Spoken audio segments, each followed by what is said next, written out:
হঠাৎ একই সিদ্ধান্ত শেখ হাসিনার আগামী 7 দিনের ভিতরে দেশে ফিরতে প্রধানমন্ত্রী শেখ হাসিনা ঢাকায় এসে চূড়ান্ত সিদ্ধান্ত জানালো ভারতের হাইকমিশনার ও ওবায়দুল কাদের। এদিকে শেখ হাসিনা এখনও বাংলাদেশের বৈধ প্রধানমন্ত্রী, এমনটাই কিন্তু ঘোষণা দিয়েছেন মার্কিন প্রেসিডেন্ট ডোনাল্ড ট্রাম্প। তাহলে কি সত্যি দেশে ফিরে আবারও দায়িত্ব ফিরে পেতে যাচ্ছে শেখ হাসিনা এবং ক্ষমতায় যেতে পারে আওয়ামী লীগ? এই সম্পর্কে কি বলছে গণমাধ্যম, বিস্তারিত আপনাদেরকে প্রমাণ সহকারে এই ভিডিওর মাধ্যমে দেখিয়ে দেব, তাই না টেনে ভিডিওটা শেষ পর্যন্ত দেখতে থাকুন। শেখ হাসিনা সামনের সপ্তাহে দেশে আসতেছে ভাই, এটা আমি বলি নাই, শেখ হাসিনা নিজের কণ্ঠে শোনেন। সামনের সপ্তাহে চলে যেতে চাচ্ছি। আমার আর আসলে দেরি করে ফিরছে না। সুতরাং বলতে কি মনে হচ্ছে দেশের মানুষের কাছে কত তাড়াতাড়ি আমি পৌঁছে যেতে পারবো। দীনেশ ত্রিবেদী কি সত্যি শেখ হাসিনাকে বাংলাদেশের রাজনীতিতে ফেরানোর মিশন নিয়ে এসেছেন? ভারত ভালো করেই জানে শেখ হাসিনাকে পুরোপুরি মাইনাস করে বাংলাদেশে ভারতের দীর্ঘমেয়াদী ভূ রাজনৈতিক স্বার্থ রক্ষা করা কঠিন হবে। ঠিক এই জায়গাতেই দীনেশ ত্রিবেদীর আগমন। বাংলাদেশে নাকি ফিরেছে বাংলাদেশ ছাত্রলীগের সভাপতি সাদ্দাম হোসেন, এবং এর সাথে নাকি আরো আওয়ামী লীগের শীর্ষ পর্যায়ের নেতারাও বাংলাদেশে ফিরেছে এবং মধ্যম পর্যায়ের নেতারাও নাকি বাংলাদেশে ফিরছে। কমলদলের মহাসচিব শাহ আলী বলছে আওয়ামী লীগের সাধারণ সম্পাদক ওবায়দুল কাদেরকে একটি চিঠি পাঠিয়েছে। বাংলাদেশে যেখানে সরকার নির্বাহী আদেশে আওয়ামী লীগের কার্যক্রম নিষিদ্ধ আছে, সেখানে কেন বিদেশি সংস্থাগুলো হঠাৎ করে আওয়ামী লীগের সাথে আনুষ্ঠানিক যোগাযোগ করা শুরু করলো? কমনওয়েলথ একটা আরো সুস্পষ্ট বার্তা বাংলাদেশের বর্তমান সরকার, তারেক রহমান সরকার সহ বাংলাদেশের সকল রাজনৈতিক দলের কাছে পৌঁছে দিয়েছে। আওয়ামী লীগের সাধারণ সম্পাদক ওবায়দুল কাদের বরাবর একটা আনুষ্ঠানিক চিঠি লিখে সেই প্রতিবেদনটি আওয়ামী লীগকেও পৌঁছে দিয়েছে। এদিকে ভয়ঙ্করভাবে আন্তর্জাতিক শক্তি নিয়ে দেশে ফিরতেছেন সাবেক প্রধানমন্ত্রী শেখ হাসিনা। এইমাত্র দেশে ফেরার তারিখ ঘোষণা করলো অফিসিয়াল ভাবে আওয়ামী লীগ, প্রমাণ সহকারে দেখবেন।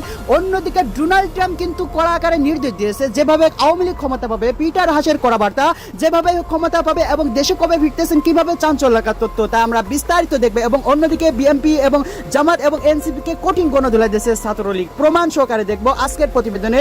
দর্শক, আমরা বেশি দেরি করতে চাচ্ছি না, তাহলে জানবো কবে এবং কখন কিভাবে ফিরতেছেন আওয়ামী লীগ। না টেনে গুরুত্বপূর্ণ সংবাদটি সম্পূর্ণ দেখতে থাকুন। দিকে এবার বিএনপির সরকার পতনের ঘোষণা দিয়েছে শেখ হাসিনা। হঠাৎ করেই শেখ হাসিনার এমন আদেশে সারা দেশে ঝটিকা মিছিল নিয়ে ঝড় তুলেছে আওয়ামী লীগ, ছাত্রলীগের প্রায় হাজার হাজার নেতাকর্মীরা। ভয়ানক বিপদের মুখে বিএনপি, ভারতে বসেই বাংলাদেশ সরকার পতনের নীল নকশা পেতেছে শেখ হাসিনা। উত্তল সারা দেশ।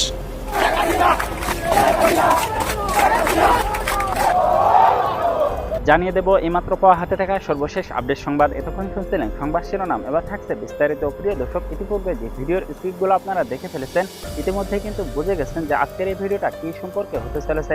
তাই আমি আর কথা বাড়াবো না, আপনাদেরকে কিন্তু সেই কাঙ্ক্ষিত ভিডিওটার দিকে নিয়ে যাবো। তার আগে একটা ছোট্ট রিকোয়েস্ট করে থাকি, আপনি যদি এই চ্যানেলে এখনও নতুন হয়ে থাকেন তাহলে অবশ্যই চ্যানেলটাকে সাবস্ক্রাইব করে আমাদের সাথে থাকবেন, যাতে করে এমন নতুন নতুন আপডেট নিউজ সবার আগে আপনাদের হাতে পৌঁছে দিতে পারি। তাহলে চলুন দেরি না করে মূল ভিডিওটা একের পর এক দেখতে থাকি।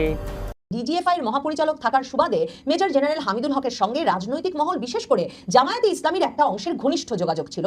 ছাত্র জনতার অভ্যুত্থান চলাকালে সেনাবাহিনীকে নিউট্রালাইজ রাখা বা অভ্যুত্থানের বিপক্ষে সক্রিয় না করার বিষয়ে জামাতের একটি অংশের সঙ্গে অনানুষ্ঠানিক যোগাযোগ ছিল হামিদুল হকের। ভাবেন, শেখ হাসিনার সামরিক গোয়েন্দা সংস্থার, মানে গোয়েন্দা সূত্র হিসেবে সবচেয়ে নির্ভরযোগ্য, সবচেয়ে গুরুত্বপূর্ণ যেই ব্যক্তিটি, সেই ব্যক্তিটি 2024-এর জুলাই আগস্টে জামায়াতে ইসলামীর সঙ্গে অনানুষ্ঠানিক যোগাযোগ রাখছে। 2024-এর আগস্টে শেখ হাসিনা সরকারের পতনের পর থেকে শেখ হাসিনার বাহিনীগুলোর মধ্যে সেনাপ্রধান ওয়াকারুজ্জামানি শেখ হাসিনাকে ভুল পথে পরিচালিত করেছেন, পরিস্থিতি নিয়ন্ত্রণের বাইরে চলে গেলেও নিয়ন্ত্রণে আছে বলেছেন, বিভিন্ন রকম আশ্বাস দিয়েছেন, আর অন্যদিকে তার বাহিনীকে নিষ্ক্রিয় করেছেন। এসব বিভ্রান্তি সৃষ্টি করে আওয়ামী লীগের নেতা কর্মী সমর্থকদের মাঝে সবচেয়ে বড় বিশ্বাসঘাতক বা বেঈমান হিসেবে চিহ্নিত হলেও প্রকৃতপক্ষে শেখ হাসিনার শাসনামলে সরকারের সকল গোয়েন্দা সূত্র একরকমের ভেঙে না পড়লে, অচল হয়ে না পড়লে, কিংবা ইউনুসের যে মেটিকুলাস ডিজাইনের কথা বলেন তিনি, সেই মেটিকুলাস ডিজাইনের অংশ হিসেবেই শেখ হাসিনা সরকারের সকল গোয়েন্দা সূত্রকে নিষ্ক্রিয় করে রাখা না হলে যে একটা সরকারের এ ধরনের পতন ঘটতে পারে না আকস্মিক, সেটা দেশে বিদেশেই বিশ্লেষকদের আলোচনায় উঠে এসেছে। এবং অভিজ্ঞ জনেরা বারবার কথা বলেছেন যে এভাবে সরকার পতন হয়ে গেলে সবসময়ই গোয়েন্দা বাহিনীগুলো কি করছিল, গোয়েন্দা সূত্রগুলো কি তথ্য তখন সরকার প্রধানকে বা সরকারকে দিচ্ছিল, সেসব জানা যেমন জরুরি, তেমনি কেন গোয়েন্দা সূত্রগুলো সরকার প্রধানকে বা সরকারকে জানাতে ব্যর্থ হয়েছে যে সরকার পতনের আন্দোলনে পরিণত হবে এই বিক্ষোভ খুব দ্রুত, কিংবা এটা আসলে সরকার পতনের আন্দোলন, সেসব খতিয়ে দেখাটা পরবর্তী সরকারগুলোর নিরাপত্তার জন্যও জরুরি। কিন্তু বাংলাদেশে কোনো বাহিনীতেই এ বিষয়ে আনুষ্ঠানিকভাবে কাউকে মুখ খুলতে দেখা যায়নি। এমনকি শেখ হাসিনার শাসনামলে সেই 2024-এর জুলাই আগস্টে শেখ হাসিনার সরকারের বিভিন্ন বাহিনীতে যে উচ্চ পদে বা শীর্ষ পদে থাকা কর্মকর্তারা, যাদের অনেককেই শেখ হাসিনার ঘনিষ্ঠ বিধায় একরকমের মামলা হামলা থেকে বাঁচতে দেশত্যাগ করতে হয়েছে এবং এখনো যারা আত্মগোপনে আছেন, তারা তারাও কেউ সংবাদ মাধ্যমের সামনে কিংবা সামাজিক যোগাযোগ মাধ্যমে এসে মুখ খুলে তখন পরিস্থিতিটা ঠিক কি ছিল সেটা বর্ণনা করেছেন, কিংবা কোনো সংবাদ মাধ্যমে তাদের বরাতে কোনো খবর বেরিয়েছে, এমন ঘটনা আগে ঘটেনি। এখন শেখ হাসিনা যখন ঘোষণা দিয়েছেন মে মাসে তিনি 6 মাসের মধ্যে দেশে ফিরবেন, এবং বাংলাদেশ জুড়েই এই রকম একটা আশঙ্কা আতঙ্ক শেখ হাসিনা বিরোধী পক্ষের মধ্যেও তৈরি হয়েছে যে কোনো সময় তিনি দেশে ফিরতে পারেন, এবং বাংলাদেশে আওয়ামী লীগ ছাত্রলীগকে অন্য যে কোনো সময়ের চেয়ে উজ্জীবিত এবং সংগঠিত বলে মনে হচ্ছে, এবং তারা সারা দেশ জুড়ে পুলিশ প্রশাসনকে অগ্রাহ্য করে এমনভাবে তাদের কর্মসূচিগুলো পালন করছে যে অনেক ক্ষেত্রে এই আঁচ আরো বেশি করে পাওয়া যাচ্ছে যে সম্ভবত শেখ হাসিনার দেশে প্রত্যাবর্তনের বিষয়টি হয়তো একটা সত্যিকারের সম্ভাবনায় পরিণত হয়েছে। তখন সম্ভবত তার ঘনিষ্ঠ বিশ্বস্ত পুলিশ এবং প্রশাসনের কর্মকর্তারা সে সময় কারা কারা বিশ্বাসঘাতকতা করেছিল সে বিষয়ে মুখ খুলতে শুরু করেছে।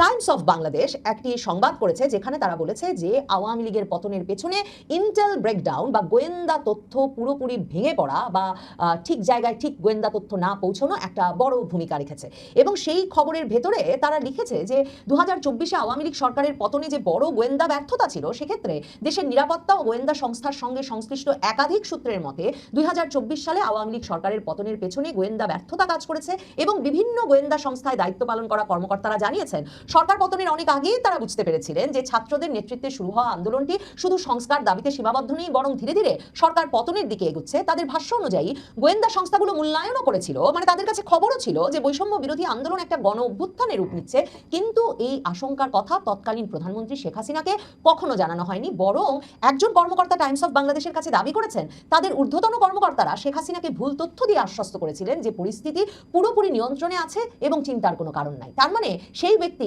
একা সেনাপ্রধান ওয়াকারুজ্জামান কিছুতেই নন। 1975 সালের ঘটনার সঙ্গে তুলনা করে টাইমস অফ বাংলাদেশকে কিছু পর্যবেক্ষক বলেছেন যে বাংলাদেশের প্রতিষ্ঠাতা রাষ্ট্রপতি শেখ মুজিবুর রহমান এবং তার পরিবারের অধিকাংশ সদস্য যখন নিহত হন সে সময়ও গোয়েন্দা সংস্থাগুলোর কাছে আগাম তথ্য ছিল, কিন্তু তারা দেশের নেতৃত্বকে যথাযথভাবে সতর্ক করতে ব্যর্থ হয়েছিল। ওই যে বলছিলাম গোয়েন্দা সংস্থাগুলো কাজ করেছে কিনা সেটা যদি না জানা যায়, সে বিষয়ে যদি যথাযথ জবাবদিহিতা আদায় করা না যায়, তাহলে কিন্তু পরবর্তী সরকারগুলো কিছুতেই নিরাপদভাবে তাদের মেয়াদ পূর্ণ করতে পারে না। যেমন ধরেন 1975 সালের 15ই আগস্টের পর হাজার হাজার সেনা নৌ বিমান কর্মকর্তাকে জিয়াউর রহমানের শাসনামলে পাল্টাকুর জবাবে এমনকি মার্শাল ল কোর্টে সামারি ট্রায়ালের মাধ্যমে মৃত্যুদণ্ড দেওয়া পরেও কিন্তু শেষ পর্যন্ত সেনা সদস্যদের হাতেই নৃশংসভাবে খুন হতে হয়েছিল জিয়াউর রহমানকেও। টাইমস অফ বাংলাদেশ লিখছে 2024 সালের জুলাই মাসে সরকারি চাকরিতে বৈষম্য দূরের দাবিতে ছাত্র আন্দোলন শুরু হয়। জুলাইয়ের দ্বিতীয় সপ্তাহে রংপুরে ছাত্রনেতা আবু সাইদ নিহত হওয়ার পর পরিস্থিতি উত্তপ্ত হয়ে ওঠে। ঢাকাতেও আন্দোলনকারীদের প্রাণহানির ঘটনা ঘটতে থাকে। পুলিশ সূত্রের মতে আইন শৃঙ্খলা রক্ষাকারী বাহিনী কিন্তু ধীরে ধীরে বুঝতে শুরু করেছিল যে আন্দোলন দ্রুত ছড়িয়ে পড়ছে এবং এটা সরকারের জন্য বড় চ্যালেঞ্জে পরিণত হতে পারে, এবং একাধিক জ্যেষ্ঠ পুলিশ কর্মকর্তা এখন মুখ খুলছেন এবং তারা টাইমস অফ বাংলাদেশকে জানাচ্ছেন যে 18ই জুলাই ডিএমপি কমিশনার হাবিবুর রহমান তৎকালীন পুলিশ মহাপরিদর্শক আইজিপি চৌধুরী আব্দুল্লাহ মামুনের সঙ্গে দেখা করেন এবং সতর্ক করে বলেন যে তিনি যেন প্রধানমন্ত্রীকে জানান যে আন্দোলন দ্রুত বিস্তার লাভ করছে এবং এটা গণ অভ্যুত্থানের রূপ নিতে পারে। কর্মকর্তারা যারা টাইমস অফ বাংলাদেশের সঙ্গে কথা বলেছেন তারা বলছেন যে ডিএমপি কমিশনার হাবিবুর রহমান তখন মনে করেছিলেন যে দেশি বিদেশি কিছু পক্ষ এই অস্থিরতাকে কাজে লাগিয়ে সরকারকে অস্থিতিশীল করার চেষ্টা করছে এবং শেখ হাসিনাকে বিষয়টা সরাসরি জানানো জরুরি। কিন্তু সূত্রগুলো বলছে আইজিপি চৌধুরী আব্দুল্লাহ মামুন, যিনি কিনা পরে শেখ হাসিনার বিচারে রাজসাক্ষী হয়েছেন, তিনি কিন্তু শেখ হাসিনাকে এই কথা জানাতে রাজি হন না, বরং তিনি ডিএমপি কমিশনার হাবিবুর রহমানকে স্বরাষ্ট্রমন্ত্রীর সঙ্গে কথা বলতে বলেন এবং হাবিবুর রহমান স্বরাষ্ট্রমন্ত্রীর সঙ্গে দেখা করলেও স্বরাষ্ট্রমন্ত্রী বিষয়টাকে গুরুত্ব দেন না, বরং মজা করে বলেন যে কমিশনার অযথা বেশি উদ্বিগ্ন হয়ে পড়েছে। পুলিশ সদর দপ্তরে ফিরে হাবিবুর রহমান জানতে পারেন যে আইজিপি শেখ হাসিনার সঙ্গেও কথা বলে এসেছেন, কিন্তু তিনি সেখানে গিয়ে প্রধানমন্ত্রীকে জানিয়েছেন যে পুরো পরিস্থিতি নিয়ন্ত্রণে আছে। তার মানে সেনাপ্রধান যে কাজ করছিলেন আইজিপিও সে কাজ করছিলেন, এবং হাবিবুর রহমান যিনি শেখ হাসিনার অত্যন্ত বিশ্বস্ত এবং ঘনিষ্ঠ একজন কর্মকর্তা বলে পুলিশের মধ্যে পরিচিত ছিলেন, তিনি গিয়ে তখন জানতে চান যে কেন উদ্বেগের বিষয়গুলো প্রধানমন্ত্রীকে জানানো হয়নি, এবং জবাবে তখনকার আইজি এখনকার রাজসাক্ষী চৌধুরী আব্দুল্লাহ মামুন তাকে বলেছেন যে প্রধানমন্ত্রী পুলিশের জন্য অনেক কিছু করেছেন, তাই তিনি তাকে নেতিবাচক কোনো পূর্বাভাস বা মূল্যায়ন দিতে চান না। মানে শেখ হাসিনা পুলিশের জন্য অনেক কিছু করেছেন বলে পুলিশ বুঝতে পারছে শেখ হাসিনা সরকারের পতন হয়ে যাবে, কিন্তু পুলিশ শেখ হাসিনাকে সে সম্পর্কে কোনো ধারণা দিচ্ছেন না। পুলিশ প্রধান গিয়ে বলছেন পরিস্থিতি সম্পূর্ণ নিয়ন্ত্রণে আছে। সে সময় স্পেশাল ব্রাঞ্চ বা এসবির প্রধান মনিরুল ইসলাম এবং ডিবি প্রধান হারুনুর রশিদও সেই আলোচনার সময় উপস্থিত ছিলেন। এখন তাই অনেক কর্মকর্তাই ওই সময়ে আইজিপি মামুনের যে ভূমিকা তা নিয়ে প্রশ্ন তুলছেন। বিশেষ করে তিনি রাজসাক্ষী হয়ে যাওয়ার পর বিতর্কটা আরো বেড়েছে, কারণ টাইমস অফ বাংলাদেশকেই যেমন সাবেক আইজিপি আশরাফুল হুদা বলছেন একজন আইজিপির মতো উচ্চপদস্থ কর্মকর্তা কেন রাষ্ট্রপক্ষের সাক্ষী হলেন সেটা রহস্যজনক, এটা বিতর্ক তৈরি করে এবং বিচার ব্যবস্থার জন্য একটা খারাপ নজির। গোয়েন্দা সংস্থাগুলোর যে নীরবতা সে বিষয়ে টাইমস অফ বাংলাদেশ লিখছে তৎকালীন ডিজিএফআই মহাপরিচালক শেখ হাসিনার নিরাপত্তার দায়িত্ব দায়িত্ব পান জুলাই মাসে কারফিউ জারি এবং সেনাবাহিনী মোতায়েনের পর, এবং তিনি কার্যকর দায়িত্ব ঢাকার ডিটাচমেন্ট কমান্ডার ব্রিগেডিয়ার মিজানুর রহমানকে দেন। পরে এই নিরাপত্তা পরিকল্পনা নিয়ে আবার সেনাবাহিনী আর পুলিশের মধ্যে মতপার্থক্য দেখা দেয়। দেখেন, তখন ডিজিএফআই মহাপরিচালক ছিলেন মেজর জেনারেল হামিদুল হক। হামিদুল হক সম্পর্কে 2024-এর আগস্টের এক বছর পর 2025-এর আগস্টে এসে বণিক বার্তা পত্রিকা লেখে যে নিরাপত্তা ও রাজনৈতিক সূত্রগুলোর বরাতে জানা যায় যে ডিজিএফআই এর মহাপরিচালক থাকার সুবাদে মেজর জেনারেল হামিদুল হকের সঙ্গে রাজনৈতিক মহল, বিশেষ করে জামায়াতে ইসলামীর একটা অংশের ঘনিষ্ঠ যোগাযোগ ছিল।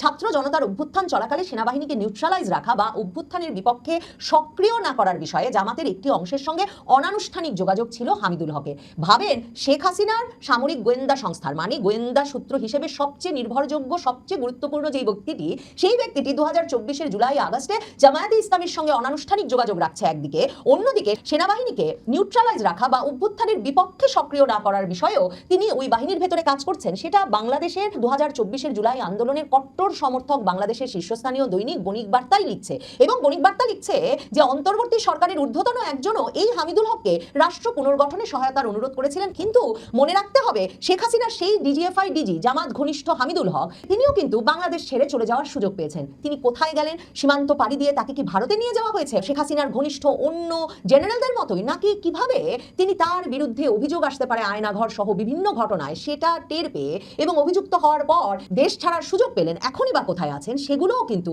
একটা বড় রহস্য তৈরি করে। টাইমস অফ বাংলাদেশ বলছে, ডিজিএফআই এবং জাতীয় নিরাপত্তা গোয়েন্দা সংস্থা এনএসআই এর তৎকালীন প্রধানরা শেখ হাসিনাকে জনমতের প্রকৃত অবস্থা সম্পর্কে যথাযথভাবে সতর্ক করেনি। ডিজিএফআই শেখ হাসিনাকে জানাতে ব্যর্থ হয় যে সশস্ত্র বাহিনীর কিছু অংশে বিভক্তি তৈরি হচ্ছে। এমনকি 3রা আগস্ট সেনা সদর দফতরে দরবার করে সেনাপ্রধান যে বলে দিয়েছেন যে তারা সক্রিয় কোনো ভূমিকা নেবেন না আর ছাত্র জনতার আন্দোলন থামাতে, সে বিষয়টাও সেনাপ্রধান যেমন গিয়ে প্রধানমন্ত্রী শেখ হাসিনাকে জানান না, তেমনি সেনা গোয়েন্দা সংস্থা ডিজিএফআইও শেখ হাসিনাকে জানান না যে সেনাবাহিনীর ভেতরে সরকারের নির্দেশনা পালনের বিষয়ে বিভক্তি তৈরি হয়েছে। আর টাইমস অফ বাংলাদেশ বলছে, এনএসআইও সঠিকভাবে মূল্যায়ন করতে পারেনি যে বৈষম্য বিরোধী আন্দোলন গণ অভ্যুত্থানে রূপ নিতে পারে। টাইমস অফ বাংলাদেশ যেটা বলছে যে গোয়েন্দা তথ্য ঠিকমতো না পাওয়ার কারণে যেমন শেখ হাসিনা সে সময়ে যেসব কর্মকর্তাদের উপর ভরসা করছিলেন তারাই তার বিপক্ষে প্রকৃতপক্ষে কাজ করছিলেন, শুধু তাই নয়, তখন রাজপথে সক্রিয় বিরোধী রাজনৈতিক দলগুলোর সঙ্গে নিয়মিত যোগাযোগ রাখছিলেন, তাদের পরিকল্পনায় অংশগ্রহণ করছিলেন। টাইমস অফ বাংলাদেশ আরেকটি বিষয় মনে করিয়ে দিয়েছে, যেটি বারবার আওয়ামী লীগ নেতৃবৃন্দ তাদের সরকারের পতনের পর থেকে বলে এসেছেন যে এই সিদ্ধান্তটি আওয়ামী লীগের এত বড় রাজনৈতিক বিপর্যয়ের সবচেয়ে বড় কারণ হয়ে থাকতে পারে। সেটি হচ্ছে 4 আগস্টের 4 তারিখে আওয়ামী লীগের যে দেশব্যাপী সমাবেশ করার পরিকল্পনা করা হয়েছিল একটা গোয়েন্দা সংস্থার পরামর্শে, সেই কর্মসূচিও কিন্তু শেখ হাসিনা বাতিল করেন। সমালোচকদের মতে এই সিদ্ধান্তের ফলেই পুলিশ আর আন্দোলনকারীদের মধ্যে সরাসরি সংঘর্ষ আরও বেড়ে যায়। আওয়ামী লীগ প্রধান থেকে শুরু করে আওয়ামী লীগ নেতৃবৃন্দ যে সিদ্ধান্ত নিয়েছিলেন যে পরিস্থিতিটাকে রাজনৈতিকভাবে মোকাবেলা করতে আওয়ামী লীগের নেতাকর্মী সমর্থকদের রাজপথে নামার একটা সুযোগ করে দেওয়া দরকার, সেই সিদ্ধান্ত থেকে সরে আসার ফলেই টাইমস অফ বাংলাদেশ লিখছে অনেক কর্মকর্তা মনে করছেন যে প্রাণহানি বাড়তে থাকে এবং রাজনৈতিক সংকট আরও গভীর হয় এবং 5ই আগস্ট শেখ হাসিনা সরকারের পতন ঘটে। সম্ভবত আওয়ামী লীগ আবার ফিরতে পারে, সেই প্রত্যাশা থেকেই আওয়ামী লীগ ঘনিষ্ঠ কর্মকর্তারা সে সময় কোন কোন কর্মকর্তারা শেখ হাসিনার সঙ্গে বিশ্বাসঘাতকতা করেছিলেন সে বিষয়ে অবশেষে মুখ খুলতে শুরু করেছেন। তবে বর্তমান সরকারকেও তাদের নিরাপত্তার জন্য এবং বাহিনীগুলোর ভেতরে শৃঙ্খলা ফিরিয়ে আনবার জন্য সে সময় বাহিনীগুলোর ভেতরে ঠিক কি ঘটেছিল, কেন পুরো গোয়েন্দা তথ্যের ব্যবস্থাপনা ফেল করলো, ব্যর্থ হলো, এবং কেন ভুল তথ্য সরকার প্রধানকে দেওয়া হলো, সে বিষয়গুলো তদন্ত করে দেখা নিশ্চিতভাবে। নয়া হাই কমিশনার দীনেশ ত্রিবেদী প্রসঙ্গে বাংলাদেশকে ভারতে অংশগ্রহণ করার ছক বা মাস্টার প্ল্যান নিয়ে কি তিনি এসেছেন? হাই কমিশনার দীনেশের মন্তব্যে তোলপাড়। দর্শক, গত শুক্রবার দীনেশ ত্রিবেদী বাংলাদেশে যখন স্থলপথে প্রবেশ করলেন তখন তার মন্তব্য নিয়ে সেদিনই আলাপ করেছিলাম নয়া কূটনীতি বিষয়ে, কিন্তু আলাপটা এখানেই শেষ করা যাচ্ছে না, কারণ এই আলাপের ডালপালা ইতিমধ্যে শুক্রবার পরবর্তী শনিবারে ডালপালা মেলে এটা মহিরুহে পরিণত হচ্ছে। কাজেই আমরাও এই আলাপ থেকে বাহিরে থাকতে পারছি না, যার দরুন আপনাদের সামনে আবারও আলাপের ডালি নিয়ে হাজির হলাম। এই মুহূর্তে আমরা দক্ষিণ এশিয়ার ভূ রাজনীতির এমন একটি জ্বলন্ত ইস্যু নিয়ে কথা বলবো যা গত 24 ঘন্টায় ঢাকা এবং দিল্লির কূটনৈতিক ও রাজনৈতিক মহলে তীব্র ঝড় তুলেছে। ভারতের নবনিযুক্ত হাই কমিশনার দীনেশ ত্রিবেদী সবেমাত্র বাংলাদেশে পা রেখেছেন, আর পা দিয়েই তার একটি মন্তব্য ঘিরে শুরু হয়েছে তুমুল বিতর্ক। পরিস্থিতি এতটাই উত্তপ্ত যে বাংলাদেশের বিএনপি, বিভিন্ন ইসলামপন্থী সংগঠন এবং রাজনৈতিক বিশ্লেষকরা খোলাখুলি প্রশ্ন তুলতে শুরু করেছেন, দিল্লি কি আসলে ঢাকাকে ভারতের অংশ করতে চায়? দিনেশের এই এক আকাশ একই বাতাস মন্তব্যের পেছনে আসল রহস্যটা কি? কেন তৈরি হলো এই গভীর সন্দেহ? এই মুহূর্তের ভিডিওতে আমরা এই পুরো ঘটনার প্রতিটি লাইন ধরে ধরে চুলচেরা বিশ্লেষণ করব। না টেনে শেষ পর্যন্ত দেখুন, কারণ আজকের আলোচনা দুদেশের দর্শকদের জন্যই অত্যন্ত গুরুত্বপূর্ণ।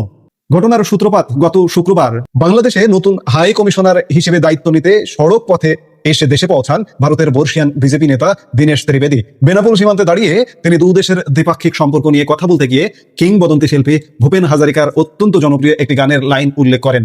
তিনি বলেন, একই আকাশ একই বাতাস। বাংলাদেশের মাটিতে দাঁড়িয়ে তার এই প্রাথমিক শুভেচ্ছা বার্তায় তিনি আরো যোগ করেন, আমার তো মনেই হচ্ছে না বাংলাদেশে এসেছি।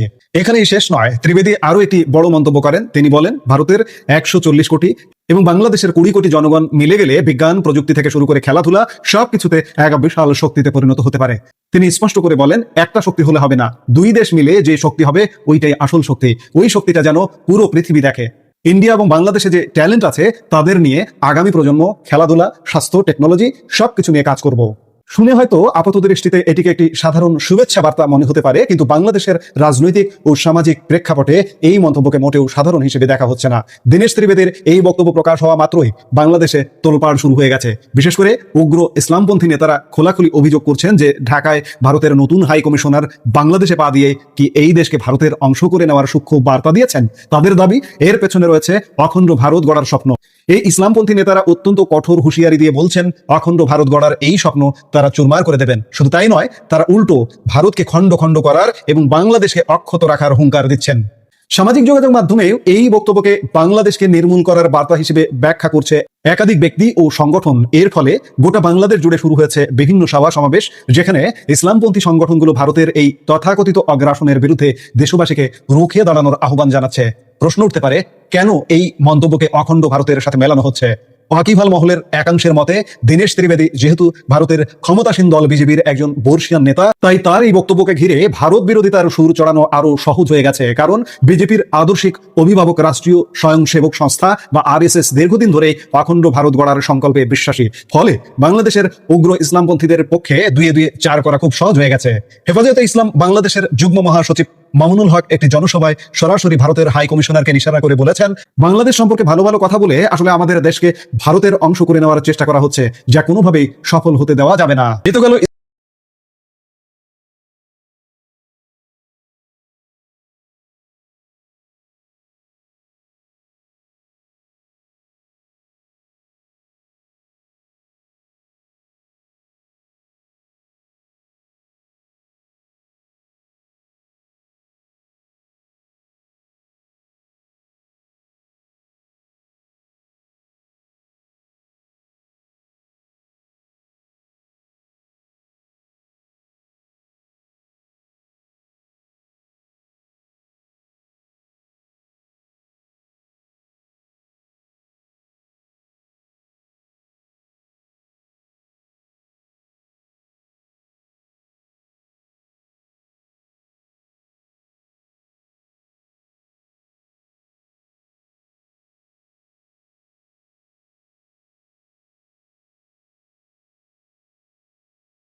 প্রিয় দর্শক, এই ভিডিওটা আপনাদের কাছে কেমন লাগলো? যদি ভালো লেগে থাকে তাহলে অবশ্যই চ্যানেলটাকে সাবস্ক্রাইব করে আমাদের সাথেই থাকবেন, যাতে করে এমন নতুন নতুন আপডেট নিউজ সবার আগে আপনাদের হাতে পৌঁছে দিতে পারি। তাহলে সবাই ভালো থাকবেন, সুস্থ থাকবেন।